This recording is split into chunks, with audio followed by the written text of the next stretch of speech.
des signes qui montrent que votre démarche de prévention n'est pas bonne. Déjà, si vous avez un CSST, Comité de sécurité de santé au travail, ben déjà, c'est le médecin du travail et le QHSE qui sont les animateurs. C'est déjà un échec énorme. Parce que le QHSE et le médecin du travail ne sauraient être les animateurs du CSST. Ce sont les salariés qui animent la démarche de prévention. Parce que tout est fait pour eux. C'est une instance représentative du personnel. Donc, le QHSE étant axé proche de la direction, ben, en fait, il ne peut pas être l'animateur du comité de sécurité de santé au travail. Deuxième chose, quand le QHSE est absent ou en congé maladie, les choses n'avancent vraiment pas. Ça, c'est l'un des signes qui montrent que votre démarche de prévention n'est pas bonne en entreprise. Si le QHSE est absent ou s'il est en congé, on fait tout pour le ramener tellement il est indispensable. Ça, c'est un signe. Troisième signe, on a des délégués du personnel qui sont encore très forts. C'est-à-dire que, bon, c'est clair qu'ils doivent être forts, ils sont dans leur rôle, mais le climat, il y a un climat de défiance entre les délégués du personnel et l'employeur. Ça, c'est l'un des signes qui montrent que votre démarche de prévention est nulle. Qu'est-ce que je veux dire par là? Parce que c'est très important. Il y a les délégués du personnel, simplement, délégués du personnel, mettez ça avec grand D, qui sont les représentants du personnel. Si on veut vous licencier, s'ils voient qu'il y a un problème quelconque quelque part, etc., ils sont là pour revendiquer auprès de l'employeur pour une amélioration des conditions de travail. Mais eux, leur rôle, c'est la revendication. Maintenant, là, on est en santé, sécurité au travail. Le Code du travail demande pour les entreprises de 50 salariés en montant de faire un autre vote et créer d'autres élus représentant le personnel.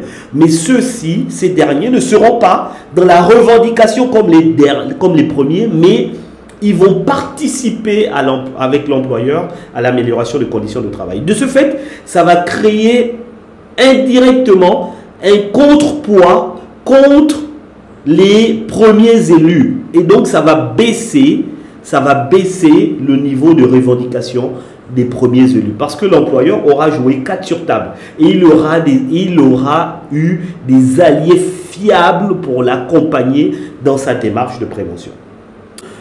L'une des choses, première chose, pourquoi ça ne marche pas vraiment au Gabon en termes de santé, sécurité au travail, et là j'ai travaillé avec les plus grosses entreprises, j'ai travaillé dans beaucoup d'entreprises, j'ai 10 ans d'expérience en matière de SST au Gabon, santé, sécurité au travail. L'une des choses que j'ai remarqué avec mon expérience, pourquoi ça ne marche pas, ben, la première chose, c'est que le comité de sécurité de santé au travail n'est pas une réussite. 90%, 95% des entreprises échouent dans le CSST. Parce que, et à qui incombe cet échec? Le plus souvent, c'est l'employeur. Ils vont dire que les élus ne sont pas bons ou autre chose, etc. Non, l'employeur est le responsable de l'échec comme la réussite du CSST. Mais comme 90% des CSST échouent au Gabon, ben, on va mettre ça dans la faute de l'employeur. Pourquoi? Parce que le CSST, ce n'est pas là pour informer les salariés sur ce qui se fait en matière de santé, sécurité au travail dans l'entreprise. Ce n'est pas ça le but. Ils ne sont pas là pour être assis et être informés. Ils sont là pour participer. Ce sont eux qui animent. Ce n'est pas le QHSE, comme je le vois souvent en entreprise. Le QHSE qui fait quasiment tout, qui est omniprésent. Non, ce n'est pas possible. Et normalement, le QHSE ne peut pas être, quand on parle en termes de responsabilité, il ne peut pas être plus important qu'un élu représentant le personnel au CSST. Est-ce que vous comprenez? S'il fallait les comparer, ce n'est pas possible que, hiérarchiquement dans l'entreprise, le QHSE soit au-dessus d'un élu représentant le personnel. Parce que le bras droit de l'employeur, l'interlocuteur direct de l'employeur, ce sont les salariés. Si vous mettez le QHSE au-dessus, le QHSE, il a un rôle vraiment de contrôle. Il est là pour faire appliquer les mesures de prévention. Et donc, il est axé proche de la direction, il est dans le contrôle systématique et le plus souvent, c'est ça ouvre la voie à tout ce qui est risques psychosociaux, manque de motivation, les gars critiquent, les gars sont en colère, les salariés ne sont pas contents, ils sont constamment harcelés par le QHSE.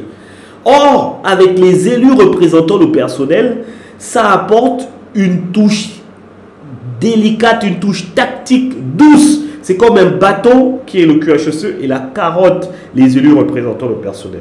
C'est-à-dire que ce sont les salariés qui doivent parler aux autres salariés. Ils peuvent dire des choses aux élus représentant le personnel qu'ils ne peuvent pas dire au QHSE, par exemple. Est-ce que vous comprenez? Là, je suis en train de vous donner les clés de la réussite de votre démarche de prévention. Et nous, par exemple, dans notre accompagnement CSST, parmi les élus représentants le personnel, on donne à un élu une fonction si vous voulez mettre en place une politique anti-corruption, on donne ce rôle à un élu. Ensuite, si vous voulez mettre une politique anti-harcèlement, c'est-à-dire les femmes qui sont harcelées ou les hommes, etc., ben, au lieu d'aller se plaindre, le plus souvent ils n'ont pas d'interlocuteur pour se plaindre parce que le QHSE lui-même, tellement il est proche de la direction qu'il est écrasé lui-même. Il va donner énormément de fils de dossiers, et le chef d'entreprise, sa priorité, ben, c'est le volet économique. Il n'est pas là pour dépenser des trentaines de millions dans la sécurité, pas du tout. Mais le CSST, vu que c'est juridique, il n'a pas le choix. Il va dépenser intelligemment, mais pour avoir des résultats plus importants, parce qu'il aura un dialogue sincère avec les autres salariés. Donc nous, on met un référent anti-harcèlement.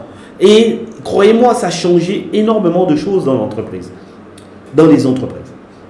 Donc les élus, c'est la clé de tout. Et comment faire? Comment faire pour que les élus représentant le personnel, comment faire pour que les élus représentant le personnel soient à la hauteur de leur tâche? Et c'est là le plus important. Pourquoi ça échoue? Parce que dans les entreprises, le CSST est la fille du CHSCT en France, et la France a un niveau d'éveil global plus important que le nôtre. Donc, c'est quand même des trucs juridiques et c'est des trucs qui sont beaucoup plus forts, beaucoup nouveaux pour nous et c'est quand même fort parce qu'il faut faire des procès-verbaux, il faut faire des comptes rendus, des rapports à la tout-va, etc.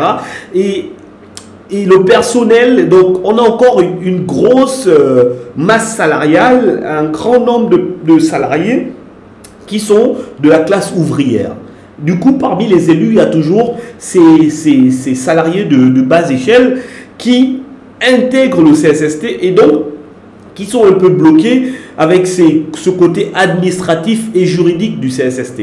C'est vraiment ça le problème au Gabon et voilà pourquoi ça ne fonctionne pas trop. Mais le deuxième côté, c'est que le CSST demande des compétences techniques en matière de santé, sécurité au travail. Donc, il faut que les élus soient compétents dans tout ce qui est hygiène, sécurité, santé au travail. Et c'est là où nous, on intervient. Parce que si vous laissez vos élus simplement comme ça, avec une seule formation sur le rôle, mission et le fonctionnement du CSST, ils n'ont pas les armes pour pouvoir mener à bien leur mission. Et donc, c'est là où moi, j'interviens, parce que nous, on accompagne les comités de sécurité et de santé au travail, notamment les élus représentant le personnel. Les élus représentant le personnel, ils sont élus pour un mandat de 3 ans. On va les accompagner pendant 1 an.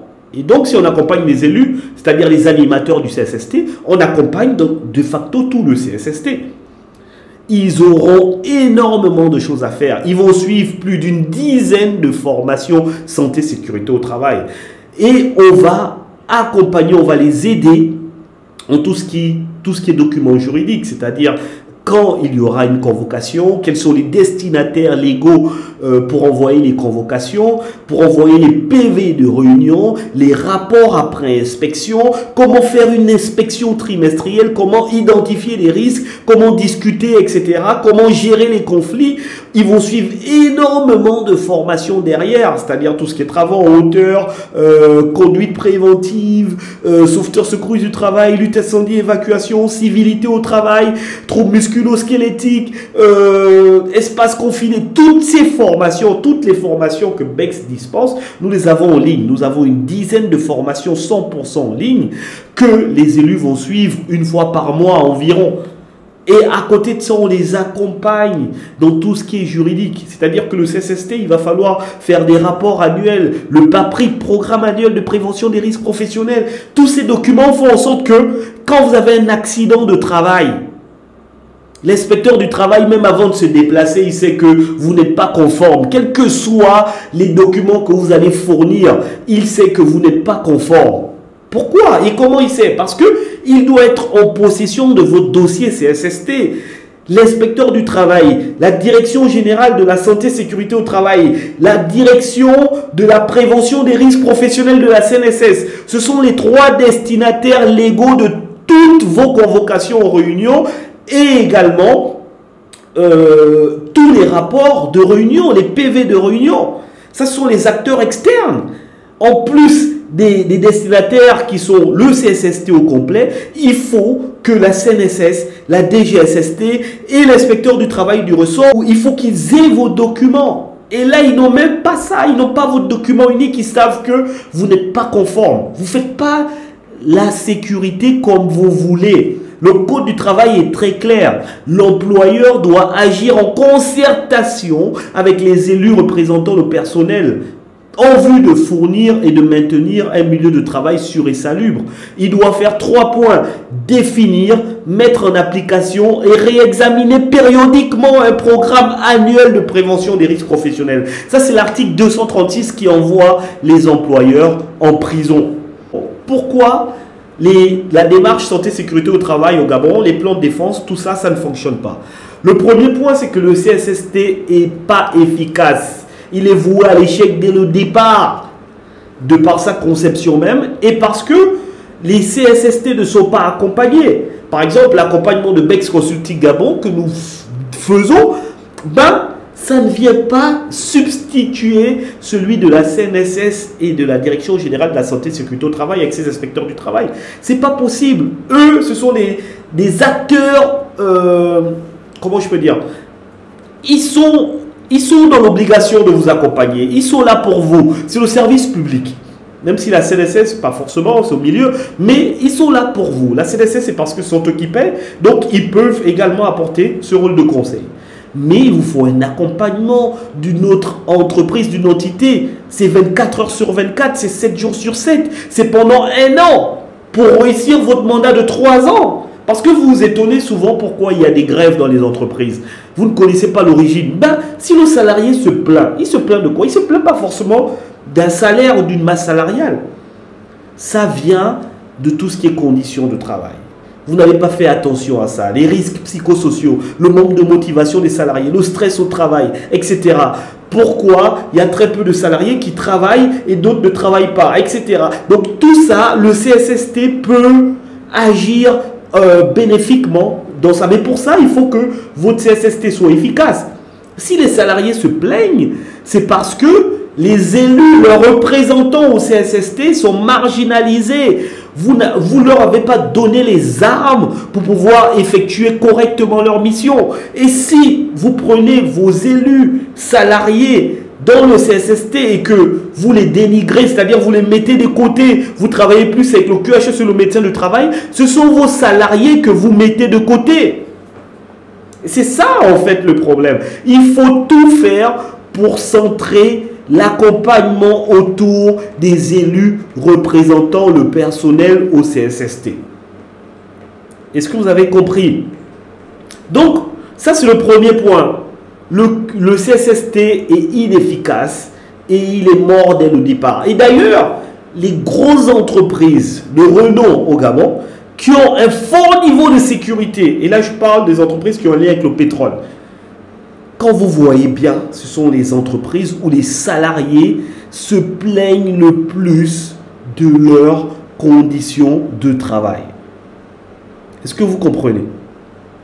Quand vous regardez bien, les entreprises avec un fort niveau de sécurité au Gabon sont également les entreprises où les salariés se plaignent le plus de leurs conditions de travail. Pourquoi? Parce que le risque est mis, ou le plan de défense est mis sur le risque incendie, sur la surveillance, sur le contrôle, etc. Parce qu'on travaille avec des produits pétroliers, tout ça. Et de ce fait, on minimise indirectement d'autres risques qui sont le risque psychosocial, le dialogue social, la qualité de vie au travail. Et il n'y a rien de tel pour une bonne qualité de vie au travail que réussir son CSST. C'est-à-dire, l'employeur s'assoit, les élus représentants le personnel sont en face, ils discutent de comment améliorer les choses, ils sont conseillés par 2 techniciens, le QHSE ici, le médecin du travail. Ensuite, une fois par trimestre, ces élus qui sont sur la même table que l'employeur vont faire également une petite réunion avec les autres délégués du personnel qui sont de la revendication. Tout ça, c'est pour favoriser le message chez les salariés tout en bas. En disant, ah, l'employeur fait de son mieux. Voilà ce qu'on a mis en place. Voilà notre programme annuel de prévention des risques. Voilà ce qu'on veut faire.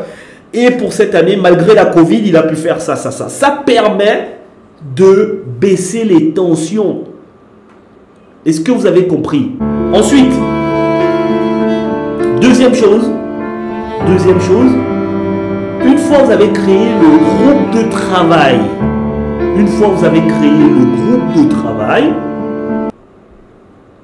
le groupe de travail pour la santé et sécurité au travail de votre salarié, pour améliorer les conditions de travail, là, il vous faut mettre en application, est-ce que vous avez compris, conformément à l'article 236. Donc, il faut définir, mettre en application et réexaminer périodiquement le programme annuel de prévention des risques professionnels. Et pour ce faire, pour mettre en application le programme, il faut avoir des remontées d'informations fiables. Et là, c'est le deuxième point. C'est le deuxième point. Pourquoi la démarche de prévention ne fonctionne pas au Gabon? Et je parle bien de toutes les entreprises. Ils n'ont pas de remontée d'informations fiable. Qui fait la remontée d'informations dans les entreprises actuellement au Gabon? C'est le QHSE et son service, avec des fiches de remontée d'informations. Ce n'est pas possible. Elles ne seront jamais efficaces. Et je ne dis pas que ce qui est fait maintenant est mauvais. Non. Mais pour atteindre la prévention maximale, il vous faut une véritable remontée d'informations. Et ce sont les salariés qui parlent aux autres salariés. Le QHSE est axé proche de la direction. On ne peut pas tout lui dire. D'ailleurs, quand accident de travail, le plus souvent, c'est idéal d'envoyer l'élu représentant le personnel pour aller recevoir les témoignages à chaud. Sinon, le QHSE, il va dire, ben, lui, il va me sanctionner, etc. Voilà, j'ai pris le virage, lui, il est venu comme ça, et il n'a pas voulu ralentir, c'est lui le coupable. Et du coup, vous n'avez pas d'informations fiables pour prendre des mesures de prévention derrière, suite à cet accident. Or, si c'est un élu représentant le personnel, donc un salarié comme lui, qui a été envoyé pour parler avec la direction, le gars va lui dire, ah, mon type, là, on ne vient pas pour chercher un coupable. On vient pour faire en sorte que cet accident ne se reproduise plus jamais. Et là, vous avez une base plus saine. Est-ce que vous avez compris? Donc, c'est un peu ça.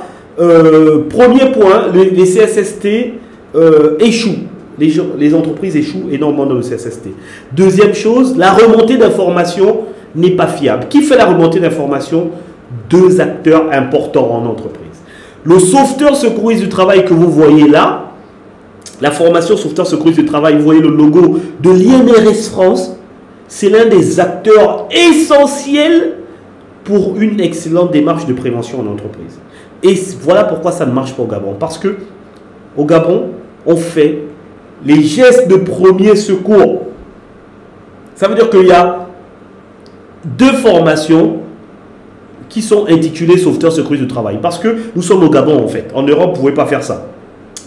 Sauveteur secouriste du travail, c'est un produit de l'INRS France. C'est pour eux. C'est une marque déposée. Vous ne pouvez pas appeler une formation PSE1 ou un geste de premier secours sauveteur secouriste du travail. Mais au Gabon, vu qu'on n'a pas notre propre formation à nous, ben, le formateur, il appelle sa formation comme il veut. Donc, si vous demandez un devis sauveteur secouriste du travail, il sait que l'entreprise ne connaît pas, il va vous donner du secourisme grand public dans l'entreprise. Et donc là, ça fausse. Parce que là, vous allez avoir des salariés formés, mais qui seront muets, qui seront simplement sur place pour attendre un accident, qui seront capables d'agir en cas d'accident.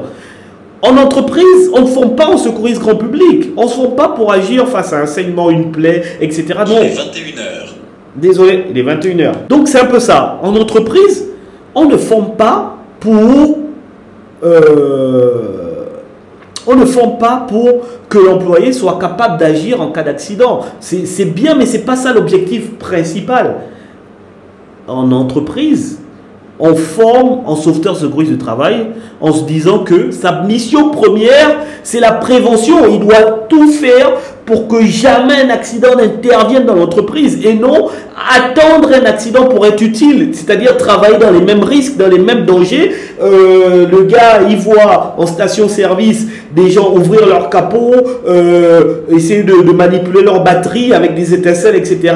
Il ne voit pas ces risques. Le mec, il n'est pas formé pour avoir le regard, analyse des risques professionnels. Il est formé pour agir en cas d'accident, simplement en geste de premier secours. Or, la formation au sauveteur secouriste du travail, c'est fait pour que le salarié soit un acteur de la prévention, qu'il accompagne le CSST dans la démarche de prévention. Parce que le sauveteur secouriste du travail fait partie d'une chaîne. Et voilà pourquoi ça ne marche pas au Gabon, parce que il n'y a pas 2 entreprises capables de former en sauveteur secouriste du travail. Ou 3. Ça, c'est pour être indulgent. OK? Il n'y en a pas. Bex Consulting Gabon à Libreville. À Libreville, nous sommes les seuls. Les autres, c'est du secourisme grand public. À Libreville, nous sommes les seuls. À Moanda, il n'y a personne. En termes de secourisme du travail INRS France, nous sommes les seuls. Il y en a 4 formateurs SST enregistrés dans la base de données fort preuve de l'INRS et 3 sont chez Bex actuellement. Donc, ne confondez pas cette formation secouriste du travail et secouriste grand public. Là, ça fausse tout. C'est comme réunir les pièces d'un puzzle non compatibles entre elles. Vous allez prendre du secouriste grand public, vous allez créer un CSST, vous allez former en lutte incendie. C'est des pièces qui ne sont pas compatibles parce qu'ils ne peuvent pas cohabiter. Or, vous formez le CSST. Vous formez le CSST, le groupe de travail. Ensuite, les élus représentants le personnel, vous les accompagnez immédiatement. Ils vont dans un accompagnement. Tout le CSST, particulièrement les élus et le QHSE, etc., vous créez le document unique de l'entreprise, c'est-à-dire définir un programme annuel de prévention des risques professionnels. C'est conformément à l'article 236. Vous créez le document unique. Le document unique, ensuite, après le document unique, vous créez le programme annuel de prévention des risques professionnels. Une fois que vous avez créé le programme annuel de prévention des risques professionnels, l'employeur, c'est-à-dire, va dire, cette année, je veux former ça, ça, ça, je vais acheter les casques, je veux refaire les toilettes, je veux acheter tels engins. Il a son programme annuel. On ne change pas. OK? Et donc, il respecte son programme. Une fois c'est fait, vous mettez en application le programme qui a été défini, conformément à l'article 236 du Code du travail. Donc, on suit le programme à l'alerte, on forme, on fait des améliorations, etc. Mais on fait paradoxalement ou parallèlement une véritable remontée d'informations pour voir ce qui ne va pas, parce qu'il y a constamment des risques, il y a constamment des mises à jour. Est-ce que vous avez compris? Et donc, qui fait la remontée d'informations? C'est le sauveteur secouriste du travail qui sera en bas avec les salariés. Premier point.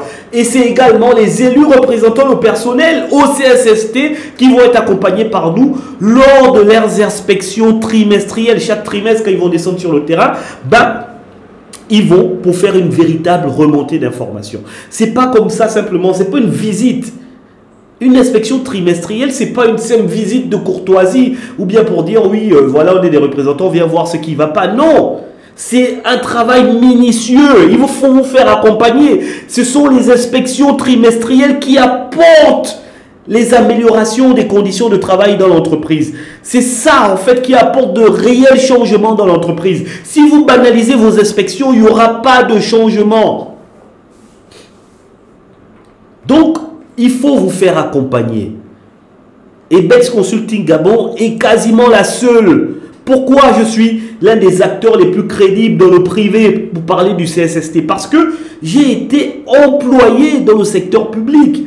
Je connais les salariés et j'ai travaillé depuis le secteur public avec les entreprises privées. J'ai été employé pendant 5 ans et j'ai été employeur. Donc je suis toujours employeur. Donc j'ai 10 ans d'expérience santé sécurité au travail. Je connais le salarié gabonais proprement dit. Et ensuite, je connais également la mentalité de l'employeur parce que je vis les difficultés actuellement. Je sais comment le salarié raisonne et quels sont mes objectifs à moi. Je suis formateur CHSCT, CSE en France. C'est la mère du comité de sécurité de santé au travail au Gabon. Donc je connais les non-dits par rapport au fonctionnement de l'instance en France. Je suis capable de vous dire comment faire pour que le CSST soit magnifique dans votre entreprise. Par exemple, là, vous avez ici une formation CSST 100% en ligne. On a une dizaine de formations qui rentrent dans notre accompagnement des élus représentant le personnel au CSST. Regardez. Donc là, quand il a payé, il a reçu l'accompagnement, il est face à cette plateforme. Formateur Steven Bécalé, formation, formateur CHSCT CSE en France et CSST au Gabon. Et là, il a son introduction. Il commence son introduction avec un podcast. Je suis formateur santé sécurité au travail, c'est-à-dire plus précisément formateur CHSCT CSE en France. Et comme vous le savez, le CHSCT est la mère du comité de sécurité de santé au travail au Gabon. Donc, de facto, je suis... Voilà, donc là, je fais un podcast pour commencer l'introduction. Ensuite, ici, tout en bas, ça c'est la plateforme de formation en ligne. On a dizaines de formations à distance. Le problème du CSST au Gabon, ok, il a encore un premier point où je lui dis, voilà, il va écouter. Et là, on rentre dans l'accueil, donc la prise en main. Ensuite, le module 1. Le module 1 ici, comme vous voyez, on a 4 chapitres. Il rentre, module 1, hop. Et là, il a des chapitres vidéo. Simplement, vous voyez la vidéo, c'est 7 minutes 42. Formateur santé sécurité au travail chez Bex Consulting. Aujourd'hui, nous allons commencer par la formation du comité de sécurité au travail, donc le module 1, le contexte réglementaire. Qu'allons-nous voir dans ce chapitre? Il a 7 minutes de vidéo, donc des petites vidéos courtes comme ça, même si vous êtes étudiant, même si vous êtes un professionnel de santé sécurité au travail, ces formations peuvent être bénéfiques pour vous. Il a des petites vidéos. Là, ça parle du contexte réglementaire. Donc, je décortique le code du travail. Je décortique l'arrêté 006/MTEPS relatif à la mission et au fonctionnement du CSST. Je décortique le décret 014/94. Donc, je parle de tout ce qui est santé, sécurité au travail. Et là, vous avez 4 chapitres. Ok? Le chapitre 2 ici, ça va parler en détail Bonjour, je m'appelle Steven Bécalé, formateur santé sécurité au travail et responsable pédagogique chez Bex Consulting Gabon. Nous continuons notre formation du comité de sécurité de santé au travail. Nous sommes toujours dans le module 1. Nous étions dans le chapitre 1. Et cette fois, nous passons dans le chapitre 2. Dans ce chapitre, nous allons voir 4 points. Voilà, donc le chapitre 2, on va parler du code du travail dans les détails et particulièrement l'article 236. Je vous donne toutes les armes. Le module 3, je vais parler, le module 1, chapitre 3, je vais parler des 9 principes généraux de la prévention que le sauveteur secouriste du travail, donc jusqu'au bas du salarié, il doit connaître.